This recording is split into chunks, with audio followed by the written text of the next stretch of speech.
ჩვენ ყოველთვის გვხვდებით და ჩვენი მეორე სტუმარი შემოგვიერთდა, ჩვენი მეორე სტუმარია მაია ნიკოლაიშვილი, ექსპერტი, ქალთმაია, გამარჯობა, დიდი მადლობა. ჩვენ პირველად ხვდებით ერთმანეთს და ძალიან მოხარული ვარ. ნიკოლაიშვილი ვარ. ნიკოლაიშვილი, არა, უკაცრავად ჩემი ბრალია. ნიკოლაიშვილი მაპატიეთ. ილოცავთ ახალ წელს, შობას, საქართველოს და ჩვენს მაყურებელს ულოცავ და მშვიდობიან წელს უსურვებ პირველ რიგში. თქვენ და ჩვენ ქვეყანას. ძალიან დიდი მადლობა. მეც გილოცავთ, მაყურებელს გუშინაც მივულოცე, მაგრამ დღესაც მივულოცავ და დალოცვილები ვიყოთ მოკლედ ღმერთისგან და იმის ღირსი რომ ეს დალოცვა მივიღოთ. ქალთმაია დღეს გავრცელდა ინფორმაცია, თუმცა მანამდეც ვიცოდით ჩვენ რომ ამერიკის შეერთებული შტატები ფრიად შეაშფოთა ჰააგის სასამართლოდ ცნობილი მოსამართლეების მიერ ისრაელის პრემიერ-მინისტრის, ასევე ყოფილი თავდაცვის მინისტრის ისრაელის და ჰამასის ხელმძღვანელის მიმართაც გასცა მან დაპატიმრების ორდერები ამ ამბავმა და უკვე ამერიკის შეერთებული შტატების წარმომადგენელ პალატამ დააწესა სანქციები იმ მოსამართლეების მიმართ ჰააგის სასამართლოში, რომლებმაც ეს გაბედეს მათი აზრით და პრინციპში აი სენატიც მიიღებს მსგავს გადაწყვეტილებას. ნუ მეორე მხრივ ეხლა ჩვენ ვიცით რომ ამერიკის შეერთებული შტატები ჰააგის სასამართლოს იურისდიქციას არ აღიარებს ასევე არც რუსეთი, არც ჩინეთი, სადღაც სახელმწიფოები, რომელსაც აქვთ რაღაცა ძალა და თავიანთ გეოპოლიტიკურ მიზნებს აღწევენ და აქვთ თავიანთი დიდი გავლენები, ისინი ამ სასამართლოს არ აღიარებენ. შესაბამისად, რატომ გახდა ასეთი აშკარა, რომ აღარ არსებობს საერთაშორისო ურთიერთობებში რაღაცა ნორმები მომწესრიგებელი სახელმწიფოებს, ადამიანებს, დამნაშავეებს შორის ურთიერთობების. ხო, აი ჩვენ ალჯულანზე მესულ ვიმეორებ ამას, იმიტომ რომ ჩემთვის ეს წარმოუდგენელი რამ არის, რაც ხდა სირიაში, განსაკუთრებით რომ აი დიპლომატიური მისიების აღდგენაზეა, გახსნაზეა ლაპარაკი, საფრანგეთის და გერმანიის საგარეო საქმეთა მინისტრები ჩავიდნენ, BBC-მ გაათეთრა ჭყალებში, გაათეცა უკაცრავად ჟარგონისთვის ალჯულანი. ანუ ყველაფერი მოსულა უკვე და ეს ყველაფერი არის ძალიან აშკარა, ძალიან თვალნათელი. ჩვენ რა გაკვეთილი უნდა გამოვიტანოთ აქედან, თუ უბრალოდ აშკარად ითქვა უკვე რომ არსებობენ პირველხარისხოვანი და მეასეხარისხოვანი ადამიანები და სახელმწიფოები და შესაბამისად რაც ეპატიებათ მათ, არ ეპატიებათ ამათ და ყველაფერი გადაწყდება არა სამართლიანობით, არამედ იმის და მიხედვით, ვის აქვს მეტი ძალა და გავლენა და ეს აღარ იმალება. საინტერესო მრავალწახნაგოვანი კითხვა იყო. ამიტომ შევეცდები ზოგადი პასუხი გაგცეთ და დეტალებში არ შევიდეთ, რა თქმა უნდა. იცით, არ იმალება, უბრალოდ ძალიან იცით, დღეს დადგა ისეთი დრო, როდესაც ბრმაც კი დაინახავს ამას, ორმაგ სტანდარტებს. დიდი სახელმწიფოების ორმაგი სტანდარტებს ბრმაც ხედავს. თორე ეს ახალი არაფერი არ არის, ჩვენ ეს ძალიან კარგად ვიცოდით. დღეს უბრალოდ იმ დონემდე მივიდა, რომ სამყარო გაგიჟდაო ვამბობთ, ხო? და ყველა ამას დამოს, რომ დიპლომატია სადღაც წავიდა. ძალიან თვალნათელი გახდა, თორემ ეს მშვენივრად ვიცოდით, მე მაგალითად ძალიან სამწუხაროდ დაუშვათ დასავლური ქვეყნების ეს უსამართლობა და ორმაგი სტანდარტები ძალიან სამწუხაროა, რომ საკმაოდ ადრე დავინახე მე ის სიცრუე, რომელსაც თქვათ ის მაშინაც დემოკრატები იყო 2002 წელს დავინახე. ეს ისეთი სიცრუეები დავინახე, ხელის გულზე იდოდა. რა თქმა უნდა, სააკაშვილს ხმას ვერ მივცემდი, არა იმიტომ რომ მისი სიმაღლე არ მომწონდა, ან პირადი ურთიერთობა მქონდა ცუდი, არა, ნორმალური პირადი ურთიერთობა მქონდა. უბრალოდ ვიცოდ, უკვე ხედავდი აი საოცარ სიცრუეს, მაგრამ ეს იყო 2002 წელი, იცით? არის საკითხები, რომელსაც ხედავ ადრე, მაგრამ სამწუხაროდ ძალიან ცოტა ვინმე თუ იჯერებს. ბევრი ადამიანი ამას ხედავდა. თუ საკუთარ ტყავზე გამოცდი და მით უმეტეს ეს ყველაფერი ჩანდა. აი ძალიან ბევრი ტყუილი ვნახე, მე მაგალითად 2001-2002 წლებში ისეთი ტყუილები ვნახე, რომ გავოცდი, მაგრამ უკვე მე შეჩეული ვიყავი ამას, რომ ეს ასია. დღეს ამ ყველაფერმა აიღო ისეთი სიჩქარე აკრიფა, რომ ყველა ვინც კი ჩაუხედავიც არის პოლიტიკაში, ისიც კი ხედავს რა, ხო გენეთ ბრმაც დაინახავს, რომ პოლიტიკით ადამიანები, ვინც არ არის გატაცებული პოლიტიკით, საქართველოს გარეთაც კი საქართველოში ყველა პოლიტიკით ცხოვრობს, რა თქმა უნდა, მაგრამ საქართველოს გარეთ ხედავს ყველა და გაუცხებული არის. ეს უბრალოდ რა მოხდა, იცით, და როგორც ნავთობი რო ჩაიხრება და ზღვის სანაპიროზე რომ გამორიყა, გამოიტანა ეს ყველაფერი და ამიტომ გასაკვირი აქ არაფერი არ არის, უბრალოდ მიმდინარეობს ეს იმიტომ არის, ამაც აღარავინ აღარ მალავს. ფასადური დემოკრატიაც არ არის, ფასადიც კი არ კეთდება ამის, იცით? ხო და ეს მაინტერესებს, რატომ მოიშალა თორე ფასადია ჩემთვის ერაყში ომის პირველი ომის დაწყების დროს გახდა. მაშინ კი ფასად დავსვათ, რატომ მოიშალა ფასადი? რატომ აღარ ცდილობენ რომ შეინახონ? ფორმა დაიცვან, კი ბატონო. ხო, ფორმის დაცვას რატომ არ ცდილობენ?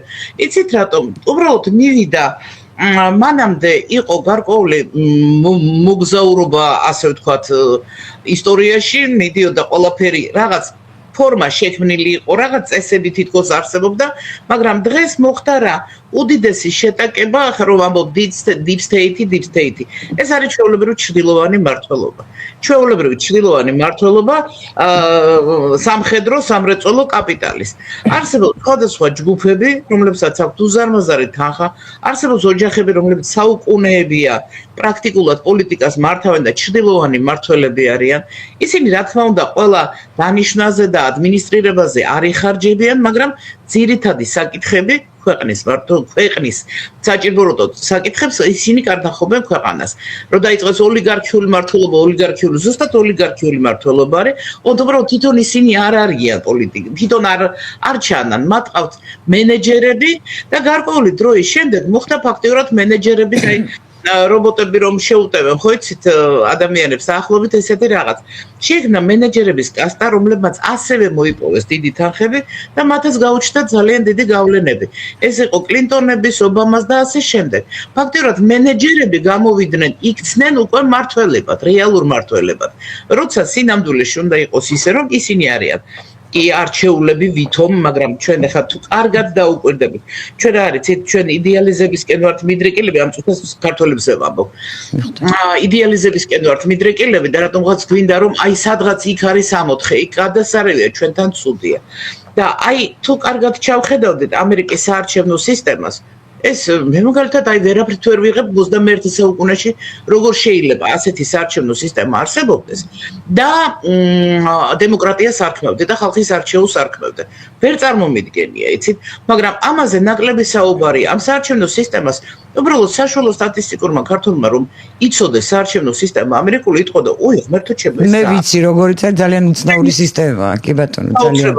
იგივე ნაფიც მსაჯულთა ინსტიტუტი, მე მაგალითად ჩემთვის ყოვლად გაუგებარი. ჩემთვისაც როგორ უნდა მიიღონ გადაწყვეტილება, კი ბატონო. იცით რატო? აი თუ უბრალოდ ყველას წაკითხული გვაქვს ალბათ მოკლავ ჯაფარას, ხო? ჩვეულებრივ, როდესაც ეს მოდის იქედან, როდესაც ადამიანებმა წერა-კითხვა არ იცოდნენ და ირჩევდნენ უფრო შედარებით განათლებულ ადამიანებს, რომლებიც სამართალს ვირშილი правосудие, ანუ სამართალს ასრულებდნენ და დღეს მე მაგალითად ვფიქრობ, რომ როდესაც არსებობს იურისტი მოსამართლე, როგორ შეიძლება ის ნაფიცი მსაჯულები მით უმეტეს პატარა საქართველოში.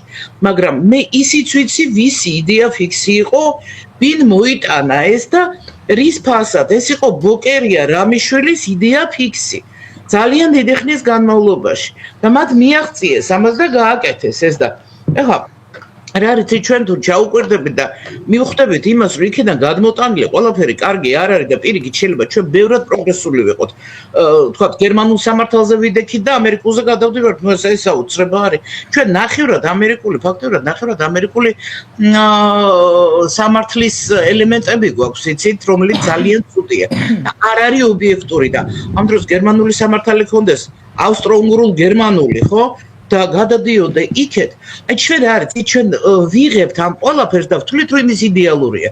თუ ჩაუკვირდები ხა აი ამ წუთას მე და თქვენ გავარკვევთ რომ ორ საკითხში ჩემი და თქვენი ხედვა აბსოლუტურად მთხოვ ერთმანეთს, ხო? იმიტომ რომ მართლა არ ვარ და ის არჩევნო სისტემა, იქ დემოკრატიაზე ლაპარაკი არ არის. და იგივე სასამართლო სისტემა, ხო? თუმცა მათ რომ მოწონდა უნდათ ესეც არ არის ჩვენი საქმე, მათ მოწონდა უნდა და გქონდეთ ეს სისტემა. დიახ, მოახმართ. ჩვენც ქონდა მახშის ინსტიტუტი, მაგრამ ნუ და ბევრად უფრო სამართლიანი დარწმუნებული ვარ, ვიდრე ის რაც მათ ქონდათ, ხო, თუნდაც კუკუსკლანების სახით და ასე შემდეგ. ამიტომ იცით რა არის, გერმანული სამართალი არის ჩვენი ალბათ მაინც საყრდენი უნდა იყოს, მე ძალიან დიდი იმედი მაქვს, რომ ჩვენ ამაზე დავბრუნდებით. აი დავუშვათ იგივე რაც ხონდა ჩვენ 2000-იანი წლების დასაწყისში 2005-მდე ის ბევრად უფრო სამართლიანი სამართალი იყო პირდაპირ ვიტყვი იგივე საპროცესო კოდექსი ხუმაშინდელი ბევრად მეფარიშვილისაც რომ უწოდებდა ბევრად უფრო სამართლიანი გარკვეული იყო ვიდრე ეს რომელიც მე ეხლა მომწონს იმიტომ რომ კარგად ავეწყე იმიტომ რომ ეს არის ეშმაკობის და ეს არის თუ კარგად გათვლი 7 სვლას ну შენია თუნდაც ადამიანი აი ხო გენდ მეორე მხარე შეიძლება ადამიანი იყოს აბსოლუტურად მართალი მაგრამ თუ მას ადვოკატი არ ყავს ვერ მოიგებს საქმეს არა ის გამწყუნდება ну არ შეიძლება ესე რა სამართლიანობა არ არის ამაზე ჩვენ ცალკე მოგვიწევს დაფიქრება როგორც უამრავ ისეთ ფუნდამენტურ საკითხზე მაგრამ მოდი დაუბრუნდებით თქვენ თუ შეიძლება რატომ არ დაფარეს ახლა ეს ყველაფერი იცით რატომ უბრალოდ როგორც ვთქვით აუჯაღდა შვილები აუჯაღდნენ მამას ანუ რობოტები ანუ ბიუროკრატები მაიღეს ბევრი ძალაუფლება და წავიდა გადანაწილება ხო გადანაწილება ჩვენ რო ტრამპს მივაწერთ რაღაც საოცრებთვის არა მოდით რა ტრამპია კი ბატონო სერტიფიცირებული პრეზიდენტია ინაუგურაციამდე მას სერტიფიკატი უკვე აქვს რა თქმა უნდა მაგრამ აქ მართვა მიდის აბსოლუტურად სხვა მხრიდან. ილონ მასკი პირდაპირ მაყურებელი არის. და ვენსი ხომ რომელიც არის სილიკონის ველის წარმომადგენელი ასე ვთქვათ. ანუ ოლიგარქატის ერთი ნაწილი დაუპირისპირდა მეორეს და ავიწროებს მეორეს რომელიც ძალიან გათამამდა, ძალიან გავიდა და ვნებს ამერიკას. ეს არის და ეს და ამას მიყვება მთელი მსოფლიო. და წარმოიდგინეთ უკვე ამ გადანაწილებაში მთლიანი გადანაწილება წავა. უსმენდი ძალიან საინტერესო პოლიტოლოგებს, რომლებსაც მჯერა, რომ მათი პროგნოზები ყოველთვის მართლდება ხოლმე, ყველასთან ომს დაიწყებსო. განსაკუთრებით ჩვენთვის სახიფათო და საყურადღებო არის ჩვენი სამხრეთი და ჩრდილოეთი მიმართულებები. აი ეს არის ჩვენ აი აქ ვართ ახლა და ალბათ ის რომ ორმაგი სტანდარტები თვალსაჩინო არ უნდა გაგვიკვირდეს, ის რომ ძალის სამართალი იქნება მსოფლიოში, არც ეს არ უნდა გაგვიკვირდეს გრენლანდიის და კანადის საკითხმა და პანამის არხის საკითხმა. ეს აჩვენა უფრო შორს წავა ეს პროცესები, ძალის სამართალი იქნება. საინტერესო იყო ის რომ ამ დროს რა უნდა ქნას პატარა ქვეყანა. ხალხმაია თუ შეიძლება გითხავთ რაღაც აი თქვენ ახსენეთ, ჩვენ აქ სამართალზეც ვილაპარაკეთ, გერმანულ სამართალზე, თქვენ აქვე ახსენეთ აი ეს გრენლანდიის, პანამის არხისა და კანადის ამბები. ამას სამართლებრივი საფუძველი როგორ შეიძლება მოეძებნოს თუ ბოლომდე წავა ეს პროცესი და სამართლებრივი საფუძვლის გარეშე მიიღებს ძლიერი იმას, რაც ფიქრობს, რომ ეკუთვნის და სჭირდება. გრენლანდიაში როგორც ცნობილია 65,000 დაახლოებით მოსახლეობა არის, ისინი აბორიგენები არიან ნამდვილად. დანიის სამეფოს ეკუთვნის, დანიის სამეფო განსხვავებით ბრიტანეთის სამეფოსგან რეალური, აი ძალიან სხვანაირი სამეფოა. თვითონ სამეფო ოჯახი ცოტა უფრო მეტად წონადი არის როგორც გავეცანი და წავიკითხე მაგრამ ნუ დანიამ ისევე როგორც ამ ლიბერალურ ქარიშხალში ბევრმა სახელმწიფომ ძალიან ბევრი შეცდომა დაუშვა რა თქმა უნდა უბრალოდ ღიმილისთვის ვიტყვი რა არ არის სასაცილო მაგრამ როდესაც ფეხის მას სხვებისას 11 მილიონი წავი გაანადგურა დანიამ თურმე 11 მილიონი წავი ნორკა ასე ვთქვათ რა კი მივხვდი როდესაც ქურქები ნატურალურ ქურქებზე და წარმოიდგინეთ თქვა უარი ნუ მე მივხვდა რა თქმა უნდა რომ შეცდომა იყო და ნუ აი ეს ანუ ამ სისულელებში ბევრი შევიდა ბევრი სახელმწიფო შევიდა ზოგადად როგორ მოხდება და იქ რეფერენდუმი დღეს უკვე ცნობილია რომ მოსახლეობის დიდი ნაწილს ნამდვილად უნდა ამერიკის შეერთებულ შტატებთან ურჩევნია შეერთებულ შტატებთან ჩვეულებრივ ჩატარდება რეფერენდუმი თვითგამორკვევის უფლებით. ეხლა რატომ დანია ვერ გააკეთებს და რატომ გააკეთებს ამას ამერიკა? იმიტომ რომ ამერიკა დიდია. აი ეს უნდა გავიგოთ ეხლა. ეს აღარ უნდა მაშინ თვითგამორკვევის რეფერენდუმი რო ჩაატარეს აფხაზეთში და ცხინვალში, ანუ ისიც იმათაც ლეგიტიმაცია.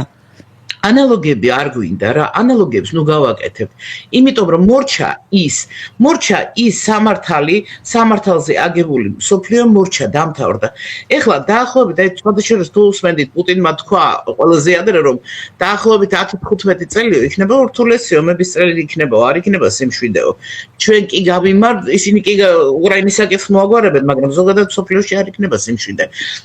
ჩვენ შევეგუოთ ამას რომ იცით რა ის რომ ჩვენ ვართ ვართ ერთი ძალიან პატარა სახელმწიფო და ფიქრობდით რომ ევროპას შეეძლო მოეცა ის რომ არ აქვს მნიშვნელობა რამ ხელახარ ეს იყო სიტყვები ეს მხოლოდ სიტყვები იყო ჩვენ ამას ვიჯერებდით ამას რომ არ იჯერებდეს ეხა ის ხალხი გარეთ ახალგაზრდობას არ იდგებოდა ევროპა კი ბატონო კი აი ცით რა არის სოსკა მინდა ბავშვი რო სოსკა მინდა ნუ რა ქვია სოსკა მაწოვარა მინდა ხო ამას ბავშვი რო ზუსტად იგივე არის ამ დროს ის მაწოვარა არ არის არც სამართლიანი და არაფერი რაც შენ გონია იქ არ არის და ამას უნდა შევეგუოთ ეს უნდა ვთქვათ იცით რა არის რატო ვიბრმავებ თვალებს ვერ გავიგე როდესაც მე სულ მეცინებოდა რომ 80-იან წლებშიო 80-იან წლების მერე კომუნიზმში ვიქნებით ხრუშოვი ამას ამბობდა ეს წაკითხული მაქვს და ჩემ დროს უკვე აღარ იყო ეს ილუზიები რა თქმა უნდა მაგრამ მქონდა უკვე მე ილუზია მივაწერეთ იდეალური ამერიკის შეერთებულ შტატებს და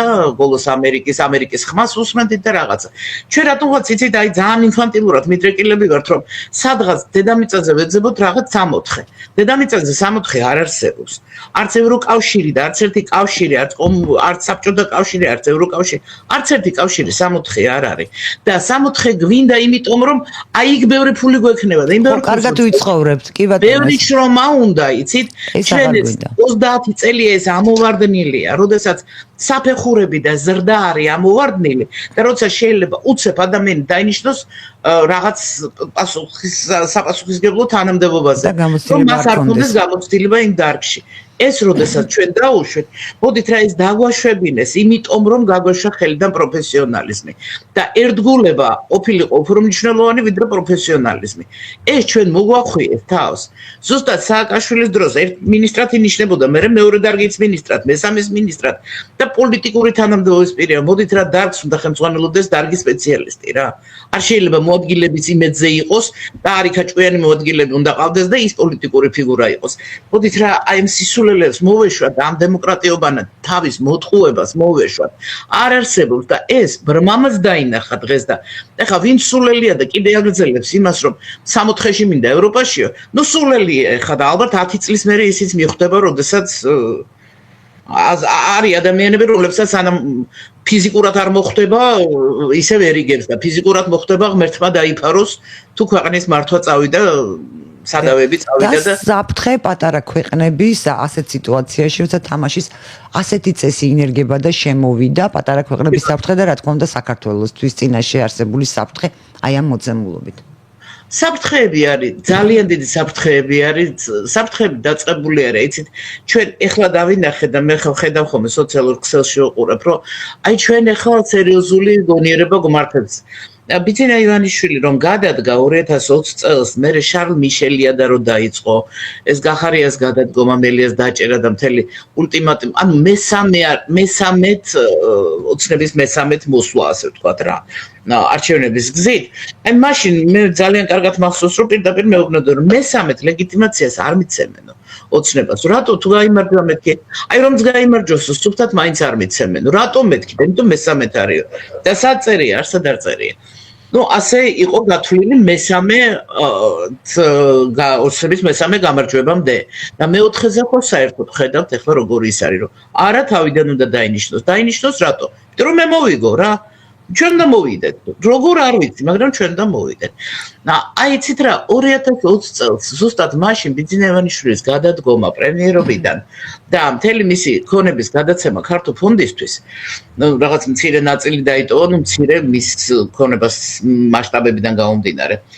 იცით ეს უკვე ჩანდა რომ აქ რაღაც ძალიან სერიოზული სმა იყო და ეხლა უკვე ირკვევა და ვნახეთ კიდეც და ვთქვით კიდეც რომ რაღაც გამოჩნდა რომ ნამდვილად ეს ლიბერალური დასავლეთი წამოვიდა შეტევაზე ეს მერე დაიწყო ომი, მერე დაიწყო ომმა გამოაჩინა ძალიან ბევრი რამ და ეხლა მე მაგალითად ვფიქრობ, იცით, სუმიკვირდა რომ რა ზუსტადად წუთობრივად იყო გათვლილი საქართველოს თითოეული ნაბიჯი. მე უკვე ქართული ოცნება გადავიდა გარკვეულ წინააღმდეგობებზე, გაჯიუტებაზე, იცით, გაჯიუტებაზე, კონფრონტაციაზე. მერე წავიდა იცით, დესტაბილიზაცია სტაბილიზაციისთვის. აი მარტის მოვლენები თუ გახსოვთ პრინციპში ნადრევად იყო პროვოცირებული.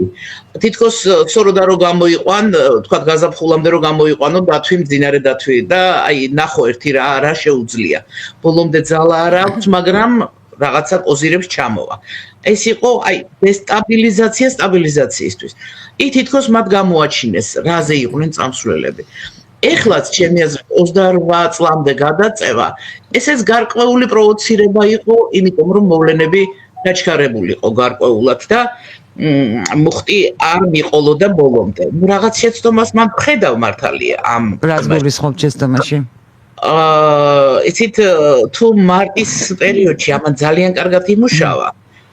სულ ამბობ ხოლმე არის რუსული ერთი ძალიან კარგი სიმღერა და ლექსი არის ოსიმ პირინოსიცა ნალეტა აი გადმოტანილი იყო იცით მარტში ხა ლეგიტიმაციის საკითხი არ იყო და მაიდნის საფუძველი არ შეიძლება შექმნილი იყო და აქაც ცოტა ხელოვნურად იყო ის რომ ამ დროს დაემთხვა რომ 28 წლამდე გადავდებთო მოთხოვნის შევაჩერებთ მოთხოვნის წარდგენასო ევროკავშირზე რომ ეს ხელოვნურად იყო რა თქმა უნდა შექმნილი ეს იყო დესტაბილიზაციის პროვოცირება ოღონდ რატომ რომ ისევ და ისევ დროზე ადრე გამოსულიყო კოზირები და სტაბილიზაციისთვის ეს უფრო ანუ სანამ თავს დაგესხმიან მანამ რომ ერთი ნაბიჯი დაასწრო დაახლოებით ეს იყო დავუშვათ თუ ჩხუბი გარდაუვალიო პირველმა უნდა დაარტყო ვლადიმერ პუტინმა თქვა რა და პრინციპში დაახლოებით ეგეთი რაღაც არის ცოტა შეცდომას მე ვხედავ რას იცით